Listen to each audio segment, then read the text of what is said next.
நமக்கு பிரச்சனை என்று வந்தவுடனே நம் நினைவுக்கு வருவது குலதெய்வம் தான் என நம்ம முன்னோர்கள் கூறிய உபதேசமே.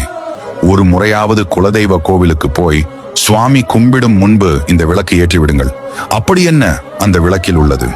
இந்த வழிபாட்டுக்கான அர்த்தம் சாதாரணமாக நம்ம விளக்கேற்றும் எண்ணெய், நல்லெண்ணெய், நெய், தேங்காய் எண்ணெய் தான் இதிலையும் குலதெய்வம் வாசம் செய்யும் எண்ணெயாக கருதப்படுவது இலுப்பை எண்ணெய் தான்.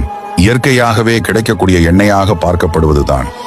இப்படி இலுப்பை எண்ணெய் கொண்டு குலதெய்வத்திற்கு விளக்கேற்றி வழிபாடு செய்யும் போது நீங்கள் தடைப்பட்டது என்று நினைத்த அனைத்துமே உங்களுக்கு தடை விலகி என்றும் உங்களுக்கு காவலாய் குலதெய்வம் நின்று பக்க பலமாக இருக்கும். அப்படிப்பட்ட இலுப்பை எண்ணெயை செவ்வாய், வெள்ளி, அமாவாசை, பௌர்ணமி நாட்களில் குலதெய்வ கோவிலில் ஏற்றி வழிபடுவது இன்னும் சிறப்பம்சத்தை தரும். அடுத்த முறை குலதெய்வ கோயிலுக்கு போனால் இந்த எண்ணெயில் விளக்கு ஏற்றுங்கள்.